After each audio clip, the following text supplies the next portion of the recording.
Hello and welcome to HITC Sport. Okay lads, just before we begin this video, I made this video at a crazy hour last night and I only remembered after I finished filming that, yeah, I forgot to wear the scarf. Please don't crucify me in the comment section below. So, football is riddled with embarrassments. Whether it's two grown men scrapping on a football pitch, a 15-year-old sinking the final nails into ever losing his virginity. Stay now, oh don't leave our club like this. You're our star player Alexis, and if you stay we'll double your pay. Or Irish YouTubers with haircuts that wouldn't look out of place on Orange is the New Black. But let's dip into the championship now and let's take a look at every club's most embarrassing moment that I can remember anyway. Aston Villa. Oh, Eccleman's let it through! And that is an extraordinary goal. If you ever wanted to see a man ruin his life in 30 seconds, this was sort of Peter Enkelman's Laureus Carius moment back in 2002. Back in the biggest game of the season, in the Midlands derby. Now I'm not a goalkeeper, but I'm pretty sure that you're taught from the age of 6 years old that when the ball gets past you, not let it go in your f***ing net. Kick it the f*** off the pitch. Birmingham City. Speaking of f***ing up spectacularly in the Midlands derby, step forward David Dunn, who seemed to think he was the next Ronaldinho, and then he quickly wisened up and remembered, nope, I'm just David Dunn. Except by then it was too late and he should just be thankful that YouTube wasn't around back then. Blackburn Rovers. I could go for that time Robbie Savage chose to swap Birmingham for Blackburn because he wanted to be closer to his parents, despite the fact that Wrexham is closer to Birmingham than Blackburn. Sam Allardyce also said he was more suited to managing Inter Milan and Real Madrid, which is a bit like Pete down the pub wondering why he's not dating supermodels every Saturday night. Probably Pete because you've got a face like a foot and sweat through your mouth. But no, Allardyce's delusions of grandeur and Savage's geographic failings aren't the ones that make it here. Instead, it's this.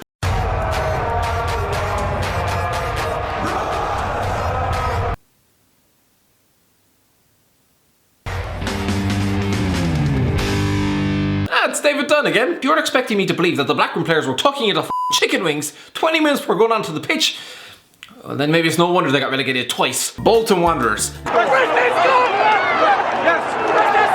This kid, always this kid. Just kidding, alright? I'm sure he's fine. But seriously, losing 7-1 at Reading a few years ago was pretty bad considering, you know, this club were getting results against Bayern Munich a few years ago. But no, I'm going for El Hadj Diouf, who is just an embarrassment not only to football, but to life itself. To be honest, this wasn't so much embarrassing, this was just rotten. Not content with just spitting at a small child in his Liverpool days, in November 2004 he was banned for 3 matches after spitting right in the face of Portsmouth defender Ariane Dezo. Brentford. Found out my boyfriend of 2.5 years has been cheating on me for 8 months. Footballers, eh? Oh, did you? Who else? Wonder how you came across her in the Czech Republic when you were there with the football team. Lol. Wanna tell me how it came about? She was the person that showed us about, etc. But obviously she had a liking to your boy. She found me and messaged me on FB. Yeah, and then you want to tell me what position we did? Basically, I'm not going to read any more of this because I don't want to kill any more f***ing brain cells, and to be honest, I don't really have much of those to spare. But basically, thick footballer brags about cheating on ex-girlfriend or current girlfriend, I don't give a shite. Basically, never trust a man in a turtleneck, alright? Anyway, the point of this whole nonsensical story is that Theo Archibald, who plays for Brentford, and I say play in the loose sense of the word, in the same way Amy Schumer tells jokes, alright? He ended up calling one of those girls autistic or something like that. He got in trouble for it. I mean, to be honest, I don't really know because honestly, this story is making me lose the will to live, so I'm just gonna move on. Bristol City. Why would you release this gif? Oh, Premier League calling, I'm off to Fulham. He'll be back in about 5 minutes anyway. Derby County. That season, just that season. 11 points, 1 win. That season, being forced to watch Derby County's brand of defending, which honest to God looked like a bunch of town drunks being let loose on the pitch, was probably about as enjoyable for the fans as being drip fed 3 litres of gone off milk. And to top it all off, we were treated to the revelation that a sex tape was on the loose, featuring Mr. Paul Jewell, a man whose love handles could probably smother a family of 6. I would imagine anyone who was unfortunate enough to lay eyes on the footage probably then spent about 6 hours kneeling in front of a f***ing toilet. Hull City, everything, just everything about Phil Brown. Look, I could go for the obvious one, talk about the team talk at half time against Man City, but I won't. I'm gonna go for something that was a bit more overlooked. But boy did it irk me from the moment he did it. May 24, 2009, the singing on the pitch. Alright, because Newcastle lost Aston Villa, which sent them down. Hull had also lost to Man United. So what does Brown do? Does he do what Roy Hodgson did the previous year? You know, when he drew the winning lottery ticket for survival and you know, went straight to the post-match interview and actually offered his condolences to the lads who went down. Say what you want about Hodgson, that he was a terrible England manager and looks like Hedwig the Owl, but he handled that with dignity and class. Did Brown do any of that? Did he? Shite. He ran straight on the pitch, picked up a microphone and just belted out tunes, making it all about him. This was the man who had basically essentially embarrassed his team at the Etihad. And because of that, they'd only won 2 games since October. Yeah, you weren't staying up because of any managerial genius. And we find that out very quickly in the next season. You were basically hanging on for dear life because you had effectively torn apart your dressing room. So, yeah, embarrassing. Ipswich Town. In the spring of 2009, Roy Keane is appointed Ipswich Town manager and everyone in East Anglia was dreaming of the Premier League. It didn't matter they had Ben Thatcher and Tommy Miller in the team. Within 2 years, Keane was gone and they were getting pummeled 7-1 at Peterborough United. Leeds United. Imagine getting replaced not by one goalkeeper but 2 in the space of 1 month. In the summer of 2012, Paddy Kenny, the man who conceded 5 against Cyprus and always looks like someone who's just come from beating someone up in his basement, was turfed out to Leeds and instead of taking it on his admittedly large chin, chose to ring up QPR officials late at night, no doubt with a bottle of whiskey in hand, and mocked Rob Green for conceding 5 against Swansea on his debut. It was a bit like getting a phone call off a drunk ex-girlfriend who was just after seeing you out with the new missus a few hours earlier. In other words, Paddy, put the phone down and go to bed. But it didn't stop at one. No. God, I think we all wish it did. No. Kenny rang back again and again and again. And there were text messages to Tony Fernandez and a bunch of senior officials at QPR, basically letting them know that they'd replaced him with a man who was about as mobile as a fridge freezer. He also called his former employers a tin pot club on Twitter. I wonder if he said anything when they signed a Champions League winner the next week. Probably not. No. Middlesbrough. Back in 1997, Middlesbrough got relegated, but they really shouldn't have. I mean, they reached 2 cup finals that season. They amassed 42 points, which was enough to stay up. But silly old them, they postponed a game against Blackburn around Christmas time because they couldn't field a team. Like this is schoolboy stuff, lads. They had 23 players who were either sick, injured or suspended. 23! Have you heard of a f***ing physio? And because of that, they were deducted 3 points, which saw them relegated. Millwall. Fans. Norwich City. A message for the best football supporters in the world. Where are you? Where are you? Oh god, is she lost? Is she looking for the bus? Let's be having you!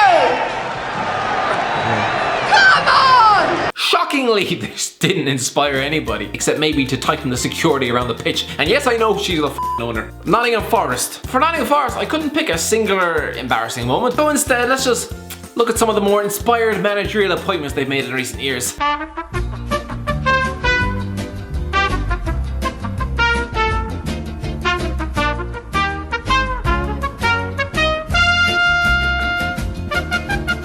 Joking, here's my favourite. QPR. Transfer deadline day can do weird things to a man. Like when Peter Odemwingie decided to show up outside QPR's training ground in January 2013 without invite and just expecting the club to buy him. That's a bit like me hopping on a plane to LA and just showing up outside Lindsay Lohan's house and expecting her to go on a date. I'd be shot within 20 minutes. He no doubt spent the night parked outside in his car. No doubt what Jennifer Aniston's been doing outside Brad's house for the last 15 years. Before getting sent home and was fined 75 grand by West Brom. Preston. It was December 2016 and Preston were losing 2-1 at Sheffield Wednesday. And then in the last minute, strike partners Owen Doyle and Jermaine Beckford get sent off for, it's just ridiculous. Reading. Now we're here, and we're strong.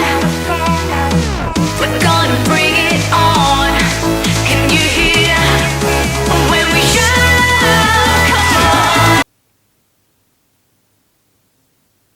We'll fight till the end. They call us the Royals. This is ridiculous. We'll fight, we'll defend. Will defend? Clearly she hasn't heard of Paul McShane. How we like the thrill of a good game. How we like the smell of fame. Oh my god, they're rapping. Someone's rapping. Let's celebrate tonight. Our blood is blue, our wings are white. Blue and white, blue and white, blue and white. Give us blue and white. Sorry, but the lyrics of this are genius. Repeating the colours of the kit over and over again. We will fight. Oh, there's Paul. Why didn't you clear the ball in Paris, you f***ing Oh, and this dude absolutely terrifies me. Rotherham. December 2016, here's Lee Frecklington. Great name, by the way. Making a stand against hate crime for the club. Don't tolerate hate crime, tell someone. right in front of the training ground. Great, no, positive stuff, lads. It's the real united front against hate crime, whatever that is. Brilliant stuff. One question, is pissing on a training pitch a hate crime? Stoke City. John Walters missing 2 penalties and scoring an own goal in a game against Chelsea. That would be pretty embarrassing. As would be booing Aaron Ramsey for having the temerity to have his leg broken by your captain. But I'm gonna go for the ones who booed James McClain. Controversy alert! Usually there are some telltale signs that Christmas is around the corner. Coca-Cola starts whipping out VHS recordings of that advert they recorded in 1996. Michael Bublé wakes up from his year-long hibernation in the caves of Narnia.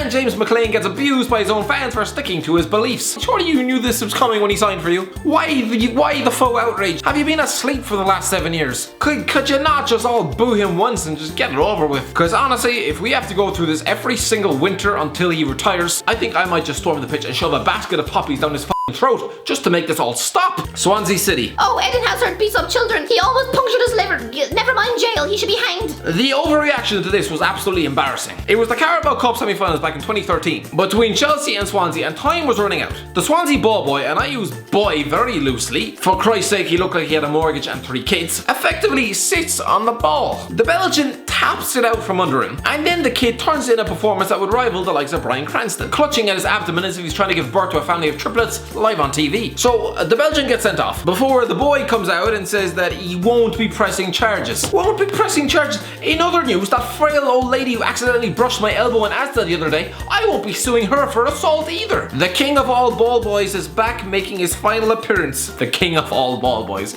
Why does that make it sound like he just goes around bullying them and stealing their lunch money at halftime? Hashtag needed for time wasting. And yet some people wanted to send Hazard to in prison. By the way, here's a stat that will make your brain feel like it's just been chucked in a toaster. This boy is now older than Hazard was when he kicked him. Sheffield United. I don't know whose idea it was to get Floyd Mayweather to design these calendars, but it did not pay off. Sheffield Wednesday. This West Brom. They say that footballers are out of touch with reality, and then you see this grown man squatting over a toilet with a wad of £20 notes. Wigan Athletic. Well, Wigan did let in 9 goals in the game less than 10 years ago, but no, I'm not going to go for that one. I'm going to go for Dave Whelan, who towards the end of his time as Wigan chairman just started to sound more and more like that dodgy uncle who starts shouting racist things in the pub. In November 2014, he was already off to a bad start with trying to justify why he was hiring Malky Mackay, a man who'd already been investigated for alleged racism and anti-Semitism. What Whelan could have done was say something like, well, you know, he said those things, but they're in the past and we're trying to move forward now with a new chapter at Wigan. Nope. Instead, it's Jewish people chase money more than anybody else. Surely that's it though, alright? That's it. Just come out now and apologise, Whelan. Damage limitation at this stage, okay? You can't make this worse. Just say you're sorry and be done with it, alright? When I was growing up, we used to call the Chinese chingalings. Oh, for fuck's sake. Anyway, lads, that's the end of the video. If you have enjoyed, don't forget to give it a like, share, and subscribe. And as always, I'll talk to you in a while.